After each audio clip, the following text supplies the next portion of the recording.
आगे हम लोग संख्याओं की पद्धति के बारे में जानकारी प्राप्त करेंगे। संख्या की पद्धति कहने का मतलब है संख्याओं को लिखने का तरीका क्या है। चलिए हम लोग नेक्स्ट टॉपिक संख्याओं का पद्धति के बारे में सीखते हैं।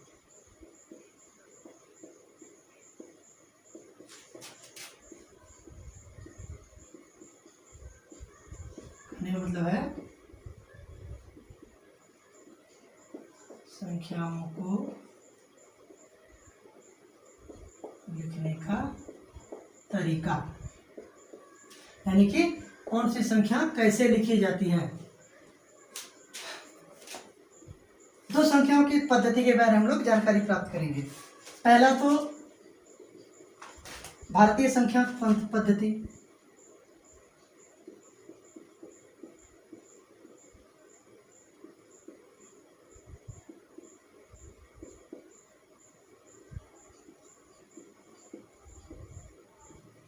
भारतीय संख्यांकन पद्धति यानी कि इंडियन सिस्टम ऑफ न्यूमेरिकल।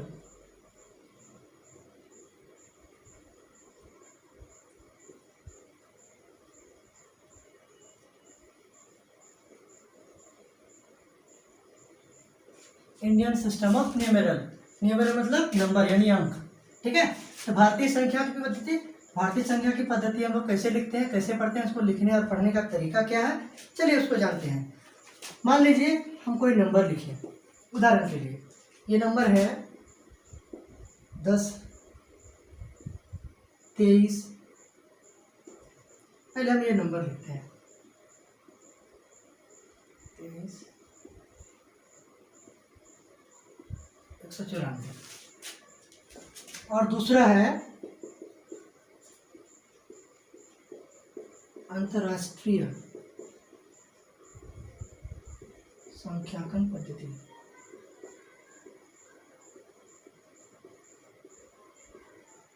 अंतरराष्ट्रीय संख्यांकन पद्धति क्या है? इसको हम लोग इंटरनेशनल सिस्टम ऑफ न्यूमेरल बोलेंगे।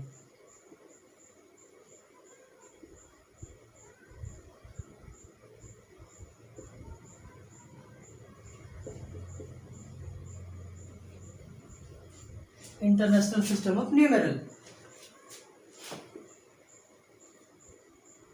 इसमें भी सबसे पहले हमको उदाहरण लेते हैं, इसके बाद जानेंगे।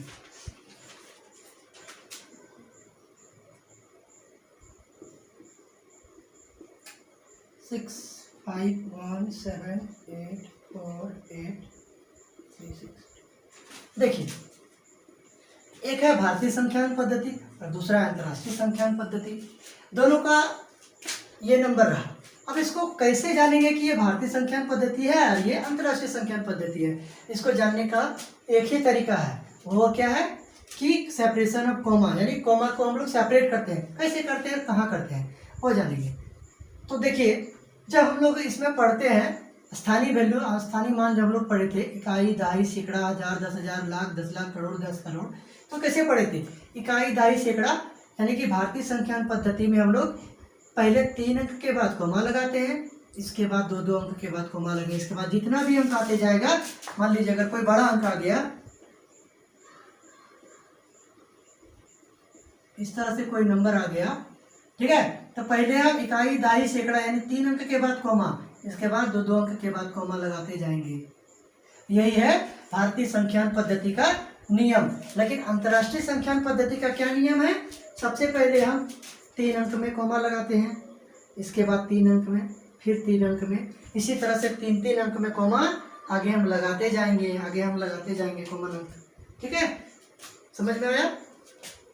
फिर से समझिए, भारतीय संख्यांकन पद्धति में पहले 3 अंक के बाद कोमा लगाया जाता है, ठीक है, इसके बाद 2 अंक, फिर 2 अंक, फिर 2 अंक, फिर आएगा, फिर 2 अंक, फिर 2 अंक। लेकिन अंतर्राष्ट्रीय संख्यांकन पद्धति में हम 3-3 अंकों के बाद कोमा लगाते हैं।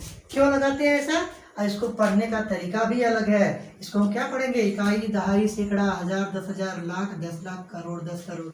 और अंतर्राष्ट्रीय संख्यांकन पद्धति को पढ़ने का तरीका क्या है? तो इकाई, दहाई, सैकड़ा, हजार, ठीक है, यहाँ तक तो वही पढ़ेंगे, सैकड़ा, हजार। 10,000 भी वही पढ़ेंगे। इसके बाद 10,000 के बाद हम लोग क्या लाख पढ़ते थे 10,000 के बाद, लेकिन यहाँ 10,000 के बाद लाख नहीं, यहाँ पर हम लोग 10,000 के बाद 100,000 पढ़ेंगे, 100,000 के बाद मिलियन पढ़ेंगे, मिलियन के बाद 10 मिलियन पढ़ेंगे, 100 मिलियन पढ़ेंगे, इसके बाद बिलियन, फिर 10 बिलियन, फिर 100 बिलियन। ठीक है, इस तरह से संख्या को हम लोग आगे पढ़ते हैं। फिर से समझिए, इसमें पढ़ते हैं इकाई, दहाई, सैकड़ा, हजार, 10,000, लाख, 10 लाख, करोड़, 10 करोड़। लेकिन इसमें कैसे पढ़ते हैं, इकाई, दहाई, सैकड़ा, हजार, 10,000, 100,000, मिलियन, 10 मिलियन, 100 मिलियन, फिर बिलियन, फिर 10 बिलियन, फिर 100 बिलियन। इस तरह से आगे पढ़ते जाएंगे। एक बार फिर से दोबारा समझिए, भारतीय संख्यान पद्धति में हम लोग पहले 3 अंक के बाद कॉमा लगाते हैं, इसके बाद 2-2 अंक में, 2-2 अंक के बाद। लेकिन अंतर्राष्ट्रीय संख्यान पद्धति में हम लोग 3-3 अंक के बाद कॉमा का सेपरेशन करते हैं, कॉमा लगाते हैं। इसको लिखने का तरीका क्या है, ये कितना है, इकाई, दहाई, सैकड़ा, हजार, 10,000, लाख, 10 लाख, करोड़, 10 करोड़। यानी इसको हम लोग अंक का नाम, संख्या का नाम क्या है, 10 करोड़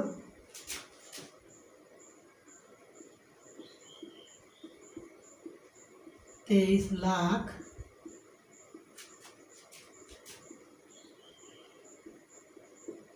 78,000, ठीक है ना, 10 करोड़, इसके बाद ये 10 लाख हुआ था, 23 लाख 78,194, 194। लेकिन इसको कैसे लिखेंगे, इसकी तो सबसे पहले इसका प्लेस वैल्यू यानी कि इसका स्थानीय मान क्या है, क्या था, तो इसका स्थानीय मान क्या था, बिलियन था। तो इसको कैसे लिखेंगे, 6 बिलियन, 6 बिलियन। अब इसका स्थानीय मान क्या है, इसका स्थानीय मान क्या था, इकाई, दहाई, सैकड़ा, हजार, 10,000, 100,000, ठीक है, 100,000 के बाद मिलियन था, फिर 10 मिलियन था, फिर 100 मिलियन था, यानी 500 मिलियन, सॉरी 517 मिलियन,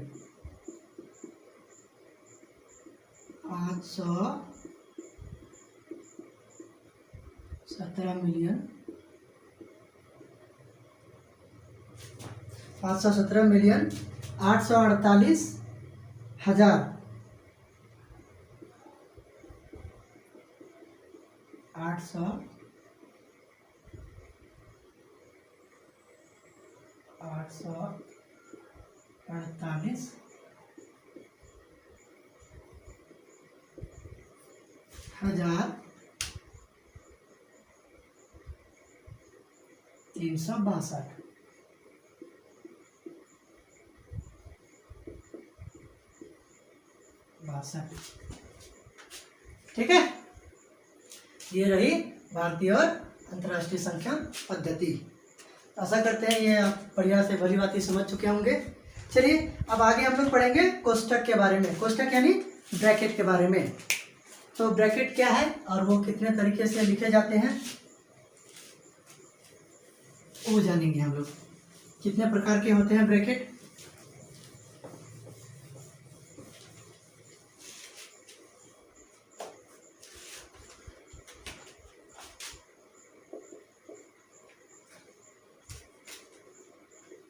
ब्रैकेट को हिंदी में क्या कहते हैं, कोष्ठक। बहुत ही कम विद्यार्थी ये जानते हैं।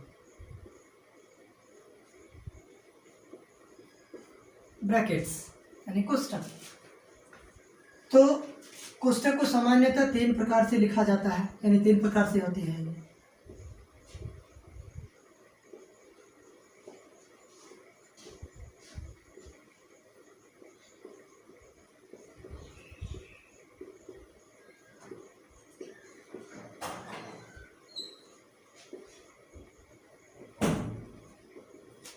कोष्ठक सामान्यतः 3 प्रकार की होती है।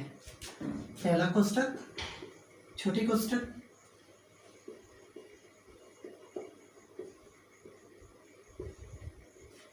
इंग्लिश में इसको स्मॉल ब्रैकेट बोलेंगे।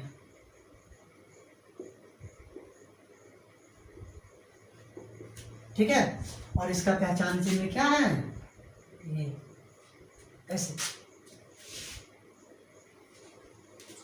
नंबर दूसरा मध्यम कोष्ठक,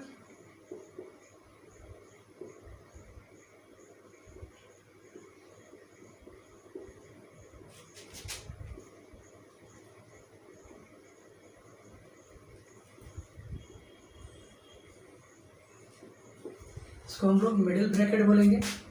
मिडिल ब्रैकेट को कैसे लिखेंगे, एक बार इधर से एस और इधर से उल्टा एस, फिर से सीखिए, इधर से एस और इधर से उल्टा एस, फिर इधर से उल्टा एस, इधर से सीधा एस, ये हो गया मिडिल ब्रैकेट यानी मध्यम कोष्ठक। और नंबर 3 और अंतिम में आती है बड़ी कोष्ठक।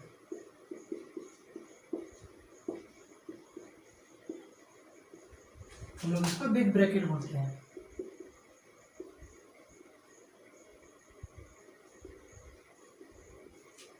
बिग ब्रैकेट, इसकी पहचान चिन्ह कैसे होती है, ये, ठीक है। यानी कोष्ठक को 3 तरह से लिखते हैं हम लोग, 3 तरह से दिखाते हैं कोष्ठक को, ठीक है। अब कोष्ठक का प्रसार यानी कोष्ठक को खोलेंगे कैसे, यानी कि किसी भी अगर प्रश्न में अगर ये तीनों कोष्ठक या फिर कोई भी कोष्ठक एक साथ दिए हो तो उसको हम कैसे खोलेंगे, उसको जानते हैं। कोष्ठक का प्रसार यानी कि इसे खोलना। कोष्ठक को कैसे खोलेंगे, कोई उदाहरण है, मान लीजिए इसे,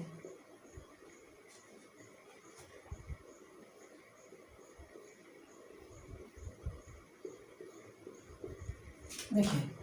तो सबसे पहले हम लोग इस ब्रैकेट में जो सबसे पहले आया उसका काम सबसे पहले करेंगे, मध्यम कोष्ठक में जो उसके बाद आता है उसका काम उसके बाद करेंगे, बड़ी कोष्ठक में जो उसके बाद उसका बाद काम करेंगे। यानी कि सबसे पहले हम लोग अगर तीनों कोष्ठक एक साथ आ जाए तो क्या करें, सबसे पहले काम हम लोग छोटी कोष्ठक का, दूसरा काम हम लोग मध्यम कोष्ठक का, तीसरा काम हम लोग बड़ी कोष्ठक का।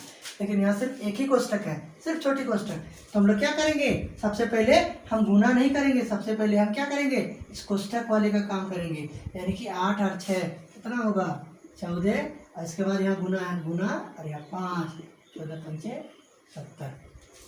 यानी कि हम इस तरह से कोष्ठक को खोलते हैं। कोष्ठक का प्रसार, इसका कोष्ठक का प्रसार हम लोग आगे के चैप्टर में, आगे के अध्याय में सीखेंगे विस्तारित रूप से। अभी हम यहाँ पर इतने सीखेंगे। और आगे का टॉपिक है रोमन संख्या। रोमन संख्या क्या है, रोमन संख्या को कैसे लिखा जाता है, उसको लिखने का तरीका क्या है। आप सभी रोमन संख्या तो लिखना जानते हैं, लेकिन उसका तरीका क्या है, उसको कैसे लिखा जाता है, उस तरीका को हम लोग सीखेंगे।